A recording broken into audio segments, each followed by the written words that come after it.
আল্লাহ আমার রব, এই রবি আমার সব। দামে দামে তন মনে তারি অনুভব। তোমার দুনিয়াতে আমি যেদিকে তাকাই, অথই নিয়ামতে ডুবে আছি সবাই। পাক পাখালির গানে শুনি তসবি কালো রব, তসবি কালো রব। আল্লাহ আমার রব, এই রবি আমার সব। আসসালামু আলাইকুম, আলহামদুলিল্লাহ, আসসালাতু ওয়াসসালাম আলা রাসূলিল্লাহ। প্রিয় দর্শক, আপনারা যারা দেশে আছেন প্রবাসে, সবাইকে জানাই অনেক অনেক প্রীতি ও শুভেচ্ছা। শুরু হলো অ্যান্টিবাই আয়োজিত এবং লাভেল নিবেদিত অনুষ্ঠান আপনার জিজ্ঞাসা। আপনাদের সাথে আছি আমি জয়নুল আবেদিন আজাদ, আর আপনাদের মনোজাগা প্রশ্নের জিজ্ঞাসার জবাব দিচ্ছেন বিশিষ্ট আলেম ডক্টর মোহাম্মদ সাইফুল্লাহ। আসসালামু আলাইকুম ওরহমতুল্লাহি ওয়া বারাকাতুহু। প্রিয় দর্শক, চলুন তাহলে জিজ্ঞাসার জগতে। শুরুতে একটি ইমেইল, যিনি পাঠিয়েছেন নাম প্রকাশে অনিচ্ছুক, লিখেছেন, প্রত্যেক ওয়াক্তের ফরজ এবং সুন্নত নামাজের শেষে কি নফল নামাজ আদায় করা যাবে? আমরা জানি আসরের সালাতের পরে আর কোনো নফল নামাজ পড়বেন না। রাসূলুল্লাহ সাল্লাল্লাহু আলাইহি ওয়াসাল্লাম নিষেধ করেছেন। সূর্যাস্ত পর্যন্ত আল্লাহ নবী সাল্লাল্লাহু আলাইহি ইসলাম এই সময়টাকে সালাত থেকে বিরত থাকতে বলেছেন।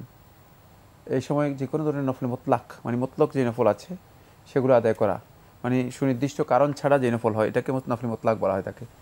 এই মুতলাক যে নফল আছে সেগুলো আদায় করাকে রাসূলুল্লাহ সাল্লাল্লাহু আলাইহি ইসলাম নিষেধ করেছেন সূর্যাস্ত পর্যন্ত। আবার ফজরের নামাজের পরে সূর্যাস্ত পর্যন্ত, সূর্য উদিত হওয়া পর্যন্ত এই সময় রাসূলুল্লাহ সাল্লাল্লাহু আলাইহি ওয়াসাল্লাম নফল মুতলাককে নিষেধ করেছেন। তাই প্রত্যেক ফরজ সালাতের পরে নফল নামাজের কোনো ডিউরেশন নেই। নফল নামাজের ডিউরেশন রয়েছে শুধুমাত্র জোহরের সালাতের পরে এবং শুধুমাত্র মাগরিবের সালাতের পরে, মাবাইনাল মাগরিবাইনি ও এশা আইনি, এশা মাগরিবের মাঝামাঝি এই সময়টুকু আপনি অতিরিক্ত নফল পড়তে পারেন বেশি বেশি। সালাফদের আমল দ্বারা সাব্যস্ত হয়েছে। আব্দুল্লাহ ইবনে মাসউদ রাদিয়াল্লাহু তাআলা সালাত আদায় করতেন, তারপরে রাসূলুল্লাহ সাল্লাল্লাহু আলাইহি ওয়াসাল্লাম সালাত আদায় করতেন, হুযায়ফা রাদিয়াল্লাহু তাআলা সালাত আদায় করতেন, সহিহ সনদে বর্ণিত হয়েছে। সুতরাং এই সময় অধিক পরিমাণে আপনি নফল সালাত আদায় করতে পারেন। বরং এই সময়ের সালাতকে একদল উলামায়ে কেরাম বলেছেন যে এটা হচ্ছে সালাতুল আওয়াবিন, আল্লাহ রাব্বুল আলামিনের কাছে প্রত্যাবর্তনকারী আল্লাহর যে বান্দারা রয়েছে, যারা সত্যিকার তওবা, অনুরাগ, ভালোবাসা এবং আন্তরিকতার মাধ্যমে আল্লাহ রাব্বুল আলামিনের কাছে প্রত্যাবর্তন করতে পেরেছে, তারা নফল সালাত এই সময় তারা নফল সালাতে মগ্ন থাকতেন। এই সময়টি সালাতের সময়। কেউ কেউ বলেছেন এটা সালাতুল গাফিলিন, ওয়াক্তুল গাফলা, মানুষ যখন অমনোযোগী থাকে এই সময়টা সালাত আদায় করার জন্য খুবই গুরুত্বপূর্ণ। এই জন্য এই গাফলা এই সময়ে এই অমনোযোগিতার সময় সালাত আদায় করাটা এটা উত্তম সময়। এই সময় সালাত আদায় করতে পারেন। আর একটা হচ্ছে জোহর থেকে আরম্ভ করে আসর পর্যন্ত এই সময় আপনি সালাত আদায় করতে পারেন, কিন্তু নবী সাল্লাল্লাহু আলাইহি ওয়াসাল্লাম অথবা সাহাবায়ে কেরামদের আমল দ্বারা অতিরিক্ত নফল সালাত এই সময় সাব্যস্ত হয়নি। তার কারণ হচ্ছে এই সময়টা হচ্ছে ওয়াক্তুর রাহা, একটু আরামের সময়। আর সারাদিন পরিশ্রম করার পরে লোকেরা এই সময়টাতে একটু বিশ্রাম নিয়ে থাকেন। প্রচণ্ড গরমের সময়, ফলে এই সময়টা বিশ্রামের সময় হওয়ার কারণে নফল সালাতের জন্য এই সময়টাও খুব বেশি গুরুত্বপূর্ণ নয়। ফলে এই দুপুরের এই সময়টা আপনার শেষ রাত্রে গিয়ে, যখন রাত্রের শেষ তৃতীয় অংশে গিয়ে এই সময়টা আপনার জন্য খুবই সুইটেবল হবে, তখন রাসূলুল্লাহ সাল্লাল্লাহু আলাইহি ওয়াসাল্লাম এটাকে পছন্দ করেছেন। আরেকটি বিষয় অত্যন্ত গুরুত্বপূর্ণ, সেটা হলো নফল সালাতের জন্য রাতের সালাতকে রাসূলুল্লাহ সাল্লাল্লাহু আলাইহি ওয়াসাল্লাম বেশি প্রাধান্য দিতেন দিনের চেয়ে। এখানে এই পয়েন্টটা বেশি গুরুত্ব বহন করে। রাসূল সাল্লাল্লাহু আলাইহি ওয়াসাল্লাম রাতের সালাতটাকে বেশি গুরুত্ব দিতেন দুটি কারণে। একটি হচ্ছে রাতের সালাতটা অত্যন্ত ইখলাস নির্ভর হয়ে থাকে, একাকিত্ব এর মধ্যে পাওয়া যায়, এর মধ্যে মনোযোগ বেশি পাওয়া যায়। দিবসে এত মনোযোগ দেওয়া যায় না মানুষের হইচইয়ের কারণে, নানা কারণে। আর দুই নম্বর যে পয়েন্টটি, সেটা হলো এটি অন্তরের উপর বড় ধরনের একটা প্রভাব বিস্তার করে। ইন্না নাশিয়াতাল লাইলি হিয়া আশাদ্দু ওয়াতআন ওয়া আকওয়ামু কিলা। আল্লাহ সুবহানাহু ওয়া তাআলা কোরআন কারীমের মধ্যে এই বিষয়টি স্পষ্ট করে বলেছেন যে রাত্রে এই তিলাওয়াত, রাত্রে এই অবস্থাটা হিয়া আশাদ্দু ওয়াতআন, এটা অনেক বেশি ইম্প্যাক্ট এর রয়েছে অন্তরের উপর বড় ধরনের এর অ্যাকশন রয়েছে। ফলে এটা অন্তরের উপর কাজ করে, প্রভাব বিস্তার করে।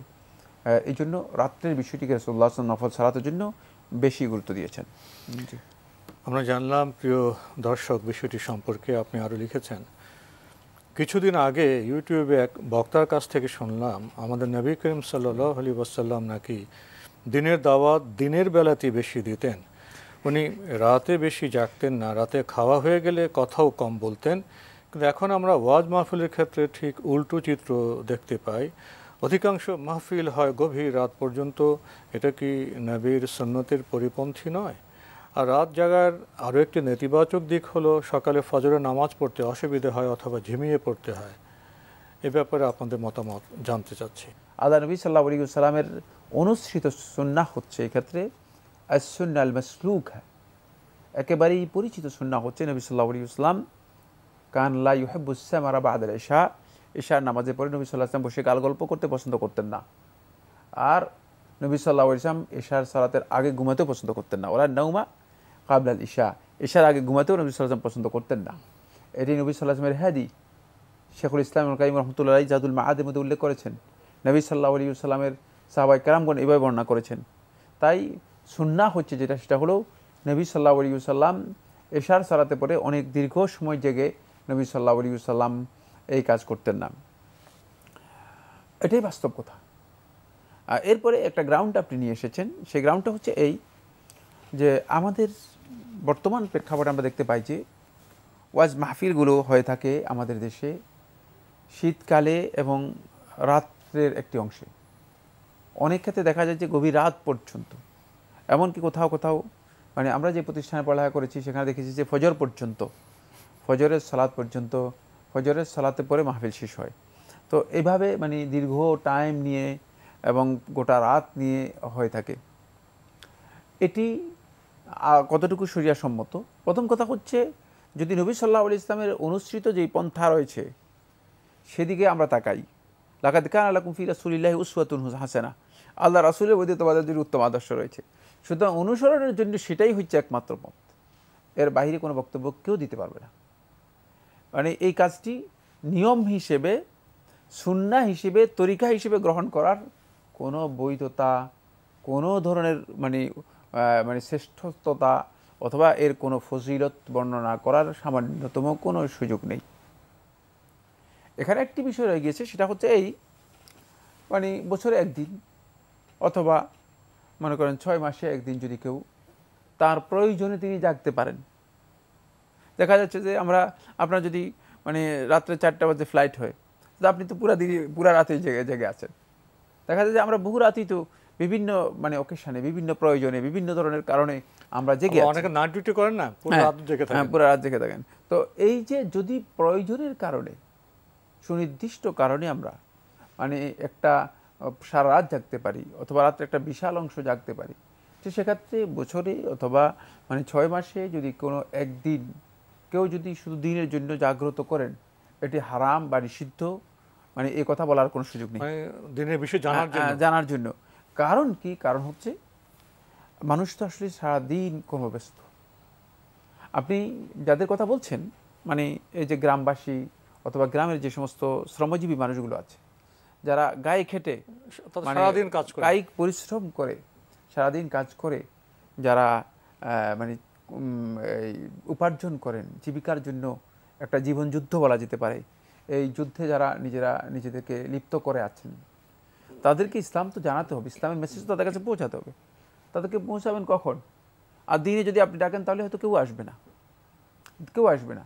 সেক্ষেত্রে যদি মানে রাত্রের একটা অংশেও তারা এই সময়টুকু দিতে পারে, এটা রাত্রে তাদের ইবাদতের একটা হালাকা হতে পারে, হালাকাতুল জিকির হতে পারে। সেক্ষেত্রে মানে উত্তম হচ্ছে যেটা যথাসম্ভব রাত গভীর না করা, আর ফজরের সালাতের বিষয়ে তাদেরকে সতর্ক করে দেয়া। এখন কেউ যদি ফজরের সালাত আদায় না করেন, সেটা তার ব্যক্তিগত জিম্মা, ব্যক্তিগত দায়িত্ব। শুধু কি ওয়াজ আসলে এটা গাফিল হয়? সারা বছর কি সবাই কি ফজর নামাজ ঠিক সময় মতো পড়ে? ওখানেই বলছি, ওখানেই কথা যেটা, সেটা হচ্ছে এই বিষয়টি, মানে এই ধরনের প্রশ্ন আমাদের অনেক ভাই বর্তমানে উপস্থাপন করতেছেন একটা অবজেক্ট নিয়ে। সে অবজেক্টটা হচ্ছে এই, মানে শয়তানের একটা এজেন্ডা আছে। সে এজেন্ডা হলো, শয়তান কোনোভাবেই সামান্যতম ভালো কাজও পছন্দ করে না। ওয়াজ মাহফিলে কি আলোচনা হচ্ছে আমি সেটা অন্য প্রসঙ্গ, মানে সেদিকে আমি তাকাচ্ছিও না। মানে না তাকিয়ে আমি যেটা বলতে চাচ্ছি সেটা হলো দ্বীনের কোনো কাজেই সামান্যতম ছোট্ট কাজ হোক এটাও শয়তান পছন্দ করে না। ফলে এখানে রাসূল সাল্লাল্লাহু আলাইহি ওয়াসাল্লামের নিয়মিত সুন্নাতকে উপেক্ষা করা যায় না, ঠিক আছে, কিন্তু যেহেতু সকল কাজেই দেখা যাচ্ছে, যখন বিয়ের অনুষ্ঠান হয় আপনি দেখতে পাবেন বিয়ে বাড়িতে সারা রাত গান বাজাচ্ছে,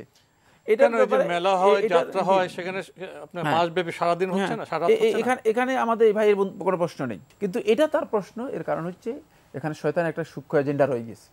সেই সূক্ষ্ম এজেন্ডাটা হচ্ছে এই শয়তানের যে এই ধরনের একটা বক্তব্য দিয়ে মানে প্রচলিত যে সমস্ত ওয়াজ মাহফিলগুলো আছে সেগুলোকে কিভাবে বন্ধ করে দেওয়া যায়, বলা যায় যে এগুলো সুন্নাহ পরিপন্থী কাজ, এগুলো বেদাত, এগুলো জায়েজ নেই, মানুষের মধ্যে আরেকটা বিভ্রাট তৈরি করা। না, ব্যাপারটি এমন নয়। একদিন যদি কেউ কোনো প্রয়োজনে তিনি সারা রাত জাগেন, আর যদি দ্বীনের জ্ঞান দ্বীনের জ্ঞান অর্জন করার জন্য জাগেন, তাহলে এই কাজটি তার জন্য সুন্নাহ পরিপন্থী হবে না। সুন্নাহ পরিপন্থী হবে না, বরং সুন্নাহ পরিপন্থী হবে যদি এটাকে সুন্নাহ হিসেবে গ্রহণ করে নেওয়া হয়, মানে সারা বছরের জন্য নবী সাল্লাল্লাহু আলাইহি ওয়াসাল্লামের নিয়মকে উপেক্ষা করা হয় থাকে, তাহলে অবশ্যই এটি সুন্নাহ পরিপন্থী হবে। আরেকটি প্রশ্ন, প্রিয় দর্শক, আমরা যারা গ্রামে থাকি বা শহরে থাকি, এ ধরনের ওয়াজ মাহফিলের ব্যবস্থাপনা কিভাবে হয়? অর্থের প্রয়োজন হয়, আয়োজনের প্রয়োজন হয়, সম্মানিত উলামাদের পেতে হয়। বছরে তো আমরা দেখছি একবারই হয়, গ্রামে হলে সেটা বছরে একবারই হয়, শহরে কোনো মহল্লা হলে সেটা বছরে একবারই হয়। তো 365 দিনের মধ্যে কি একদিন বা 2 দিন কি আমরা বিশেষ কোনো কাজে কি রাত জাগি না? এই বিষয়টি বোধহয় বিবেচনায় রাখা প্রয়োজন। আল্লাহ আমার রব, এই রবি আমার সব। আল্লাহ আমার রব, এই রবি আমার সব। আমাদের হাতে একটি ইমেল পাঠিয়েছেন কুইন কানিজ। আপনার আগের ইমেল আপনি আরও লিখেছেন, স্ত্রী যদি স্বামীকে 3 তালাক বলে, আমার জানা মতে সে তালাক হয় না, কিন্তু স্বামী যদি তালাক মেনে নেয় তাহলে কি তালাক হবে, নাকি স্বামীকে তালাক দিতে হবে? যদি স্বামী তালাক দিতে চায় তাহলে সে নিশ্চিত করে তালাক দেওয়ার মাধ্যমে, মানে ডিভোর্সের মাধ্যমে, সুস্পষ্ট ডিভোর্সের মাধ্যমে তার স্ত্রীর সাথে তার সম্পর্ক মানে বিচ্ছেদ করবে। কিন্তু এক্ষেত্রে মেনে নেওয়ার বিষয় নেই। মেনে নেওয়ার বিষয়টি ইসলামী শরীয়তের মধ্যে গ্রহণযোগ্য নয়। মেনে নিয়েছেন, পরবর্তী সময় যখন আবার এ নিয়ে বিতণ্ডা তৈরি হবে অথবা বিবাদ আসবে, তখন দেখা যাবে যে বলতেছে না, আমি মেনে নিই নেই। ফলে এই বিধান ইসলামী শরীয়তের মধ্যে তালাকের বিষয়টি ইয়াকিনের সাথে সাব্যস্ত হতে হবে যে তিনি তালাক দিয়েছেন, বিল ইয়াকিন সাব্যস্ত হতে হবে, অন্যথায় মানে বৈবাহিক সম্পর্ক, দাম্পত্য জীবনের সম্পর্ক এগুলো নষ্ট হবে না। স্ত্রী তালাক চাচ্ছেন, থাকতে চাচ্ছেন না, স্বামী তালাক দিচ্ছেন না, তখন কি স্ত্রী কোর্টে যেতে পারবে? আইনের দ্বারস্থ? তা তো অবশ্যই, তা তো অবশ্যই। তিনি আইনের মাধ্যমে, তখন তিনি আইনের মাধ্যমে তালাক দিয়েই, মানে প্রক্রিয়া অনুযায়ী মানে তালাক দিয়ে তারপরে সেটাকে কার্যকরী করে, মানে নিয়ম অনুযায়ী সেটাকে কার্যকরী করে তারপরে তিনি ডিভোর্স দিয়ে চলে যাবেন। যদি স্বামী তালাক দিতে মানে রাজি না হয়, মানে তালাক দিতে তার গড়িমসি করে, সেক্ষেত্রে এই কাজটি করা স্ত্রীর জন্য বৈধ। প্রিয় দর্শক আরও লিখেছেন, বাবার নামে যদি হাসান থাকে তাহলে কি মেয়ে বাচ্চার নামে তা যোগ করা যাবে? আর আল্লাহর কাছে বিশেষভাবে মেয়ে সন্তান চাওয়া কি জায়েজ আছে? না, জায়েজ কিছুই নয়। হাসান শব্দটি মেয়ের জন্য ব্যবহার করা জায়েজ রয়েছে, ছেলের জন্য ব্যবহার করা জায়েজ রয়েছে, তবে মেয়ের ক্ষেত্রে হাসানা শব্দটি ব্যবহার করা হয় বেশি। মেল ফিমেল দুই জন্য ব্যবহার করা জায়েজ। বাকি রয়ে গিয়েছে যেটা, সেটা হলো আল্লাহর কাছে বিশেষভাবে মেয়ে সন্তান চাওয়া। আল্লাহর কাছে বিশেষভাবে মেয়ে সন্তান যাই আপনার মন চায়, যেটা হারাম নয়, গুনাহের কাজ নয়, আত্মীয়তার সম্পর্ক বিচ্ছেদের কাজ নয়, বাকি যত কাজ আছে যাই আপনার মন চায় আল্লাহ তাআলার কাছে চাইতে পারবেন। মেয়ে সন্তান চাইতে পারবেন, মানে অন্য কিছু চাইতে পারবেন, সবটাই চাইতে তো হবে আল্লাহর কাছে। আল্লাহর কাছে চাইতে কোনো ধরনের বাধা নেই, চাইতে পারবেন। আরও লিখেছেন, সন্তান হওয়ার আগে তার জন্য জামা কাপড় এগুলি কিনলে কি গুনাহ হবে? আর যদি মেয়ে বাচ্চার জন্য কিনে রাখা হয় শখ করে, তাহলে কি গুনাহ হবে? সন্তান জন্ম হবে অথবা সন্তানের জন্য আগে থেকে জামা কাপড় কিনে রাখা, এটি না জায়েজ কিছুই নেই, এতে গুনাহ নেই। মেয়ে বাচ্চা হলো কেনা যাবে, মেয়ে বাচ্চা হলো কোনো গুনাহ নেই। তা এরপরে যেটা একটা অন্যরকম প্রশ্ন, সেটা হচ্ছে এরকম যে কেউ আমার মনে করে যে একটা বাড়ি করা তারপরে বাচ্চা নিব, অথবা পড়াশোনা শেষ করে তারপর বাচ্চা নিব, তো এজন্য কি তিনি জন্ম নিয়ন্ত্রণ করতে পারবেন? আর করলে কি গুনাহ হবে? হ্যাঁ, এই কাজ আপনার জন্য জায়েজ নেই। এই কাজের জন্য আপনি যদি মানে নিজেকে করেন তাহলে আপনি গুনাহগার হবেন, কারণ এটা সংগত মানে ইসলামী পদ্ধতি নয়। ইসলাম ওজরকে মানে ওজরের ক্ষেত্রে ছাড় দেয়, প্রয়োজনের ক্ষেত্রে ছাড় দেয়। কারণ এটা আপনি যে প্রয়োজন দেখিয়েছেন, যে প্রয়োজনটা ইসলামী শরীয়তের মধ্যে তেমন ভ্যালিড প্রয়োজন নয়। ফলে দেখা যায় যে এই ধরনের ক্ষেত্রে যদি কেউ এই কাজটি করেন, উকিবা বিহিরমানে, জুমহুর উলামায়ে কেরামগণ উল্লেখ করেছেন, বরং এটি বলা যেতে পারে যে একেবারেই প্রমাণিত একটি সত্য। উকিবা বিহিরমানিহি, তাকে সন্তান থেকে মাহরুম করে শাস্তি দেওয়া হয়। উকিবা বিহিরমানিহি, মান ইস্তাআজালা শাইআন ক্বাবলা আওয়ানিহি উকিবা বিহিরমানিহি। প্রায় সমস্ত উলামায়ে কেরাম তাদের কিতাবের মধ্যে উল্লেখ করেছেন। এই কাজটি উচিত নয়। খুব ভালো করে খেয়াল রাখবেন যে যেটা আল্লাহ সুবহানাহু ওয়া তাআলার কাছে চাওয়া দরকার সেটা চাইবেন, যেটা মানে কোনো ওজর দেখা দিবে তখন ওজরের জন্য আপনি সেই ব্যবস্থা করবেন। কিন্তু ইসলামী শরীয়ত যৌন নিয়ন্ত্রণকে হারাম করে না।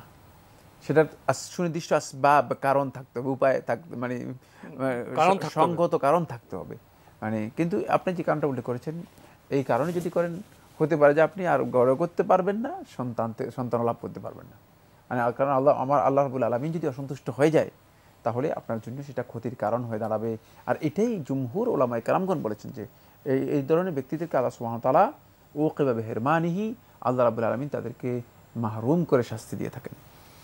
আমরা জানলাম, প্রিয় দর্শক আরও লিখেছেন, বাচ্চাদের কাপড়ে অথবা বালিশে দেখা যায় কার্টুনের ছবি থাকে, এগুলি থাকতে কি বাচ্চার কাছে ফেরেশতা আসবে না? কার্টুনের যে ছবিগুলো আছে সেগুলো বালিশে, নিচের বিছনায় ব্যবহার করতে কোনো ধরনের বাধা নেই, ব্যবহার করতে পারবেন। তবে জামার মধ্যে ব্যবহার না করাটাই উত্তম। জামার মধ্যে ব্যবহার না করাই উত্তম, কিন্তু তারপরেও জামার মধ্যেও কেউ যদি ব্যবহার করেন হারাম বা নিষিদ্ধ নয়। কারণ কার্টুন যেগুলো রয়েছে সেগুলো আসলে একটা পরিপূর্ণ অবয়ব নয়, যার মাধ্যমে পরিপূর্ণ কিছু বোঝা যায় না। আপনি আরও লিখেছেন, প্রেগন্যান্সিতে অনেকে শখ করে স্মৃতি হিসেবে রাখার জন্য দেখা যায় একদিন সেজেগুজে ফটো শ্যুট করে থাকে, এটা করলে কি কাফেরদের সাদৃশ্য গ্রহণ করা হবে?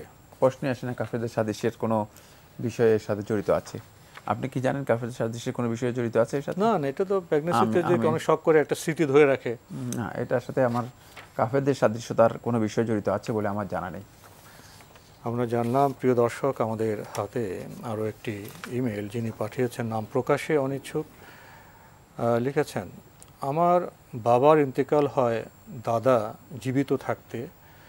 আমার বাবা চাচারা 3 ভাই 1 বোন ছিলেন। বাবার ইন্তেকালের সময় আমার বয়স 3 বছর এবং আমার ছোট ভাইয়ের বয়স ছিল 1 বছর। যৌথ পরিবার ছিল।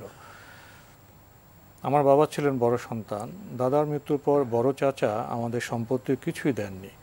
দাদাও আমাদের আলাদা করে কিছু দিয়ে যাননি। তার বিশ্বাস ছিল যেহেতু যৌথ পরিবার তখন নিশ্চয়ই তার জীবিত বড় ছেলে আমাদের ভাগ দেবে, যা তিনি মৌখিকভাবে চাচাকে জানিয়ে রেখেছিলেন। এবং কি ছোট চাচাও বহু বছর বিদেশে থাকার পর ছোট চাচাকেও কিছুই না দিয়ে সব সম্পত্তি বিক্রি করে অন্যত্র চলে যান। ফুফু জোর করে তার ভাগ বড় চাচার কাছ থেকে আদায় করেছিলেন। বড় চাচা ভালো করে জানতেন ছোট চাচা কোনোদিনই দেশে যাবেন না। চাচার দাবি, যেহেতু আমার বাবার ইন্তেকাল হয়েছে, দাদার হাতে, তাই ইসলামের দৃষ্টিতে আমাদের কোনো হক নেই সম্পত্তির উপর। আমার প্রশ্ন, আসলে কি ইসলাম তা বলেছে? আমার বিশ্বাস ইসলাম কল্যাণের ধর্ম, এত নির্দয় নয়। না, ইসলাম নির্দয় নয়, ঠিক আছে, কিন্তু আপনি যে মাসালাটি জিজ্ঞেস করেছেন সেই মাসালাটি এখানে ভুল আছে। ভুল হচ্ছে যেটা নির্দয় ইসলাম নয়, নির্দয় হচ্ছে আপনার দাদা। তিনি কেন আপনাদেরকে তার যেই তিনি জানেন আপনাদের হক তার উপর ছিল, ইনি ওসিয়ত করে যাননি। তিনি আশা করেছিলেন যে ওনাদের যে বড় চাচা কানা আলাল মুত্তাকিন, মুত্তাকিদের জন্য এটা হক। কোরআন বলেছে, কোরআনে কারীমের মধ্যে আল্লাহ সুবহানাহু ওয়া তাআলা স্পষ্ট করে বলে দিয়েছেন, কানা হাক্কান আলাল মুত্তাকিন, মুত্তাকিদের জন্য এটা হক ছিল। সুতরাং এই হকটুকু তিনি কেন আপনাদেরকে দিয়ে যাননি? এই নির্দয়ের কাজটা মানে ইসলাম করে নাই, আপনার দাদা করেছেন। আর সেক্ষেত্রে মানে আপনার চাচা করেছেন, মানে যিনি দাদা আশা করেছে যে তার যে চাচারা সে করবে, যৌথ পরিবার আছে। সেক্ষেত্রে চাচার উচিত ছিল যে তোমরা তো মানে স্বাভাবিক নিয়ম অনুযায়ী একটা হক পোর্শন পাওয়ার কথা, সেক্ষেত্রে তোমাদেরকে এই পোর্শনটুকু দেই, সেটাও তার দেয়া যেত। দাদা ওসিয়ত করেননি, আর সে ভুলটা চাচাও সংশোধন করেননি, সেটা দেননি। এই কাজটি আসলে যারা করেছেন তারাই ভুল কাজ করেছেন, পরিপূর্ণ কাজটি ভুল ছিল। যৌথ পরিবারটাই এটা ইসলামী কনসেপ্টের পরিপন্থী, তাই এই কারণেই আপনারা আজকে মাহরুম হয়েছেন। ইসলাম আপনাদেরকে মাহরুম করেনি। যৌথ পরিবারের কনসেপ্টটা আমাদেরকে ক্ষতিগ্রস্ত করে অনেক ক্ষেত্রেই।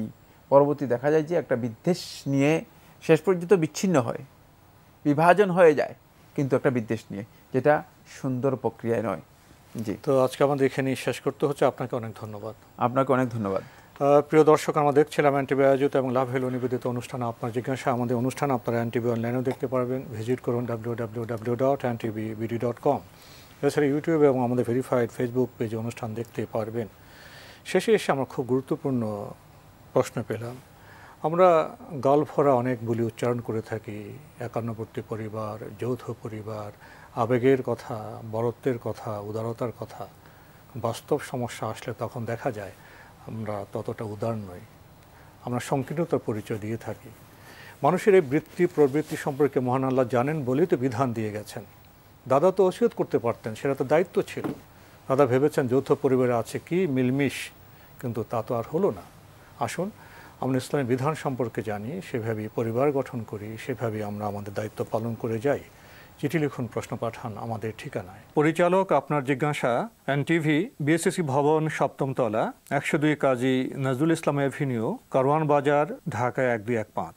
আপনারা ইমেলও করতে পারেন। আমাদের ইমেল অ্যাড্রেস আপনার জিজ্ঞাসা @ntvbd.com। প্রিয় দর্শক, মহান আল্লাহ আমাদের সবাইকে নিরাপদে রাখুন, রাখুন শান্তিতে। আসসালামু আলাইকুম। আল্লাহ আমার রব, এই রবি আমার সব, দামে দামে তন মনে তারি অনুভব। আল্লাহ আমার রব, এই রবি আমার সব।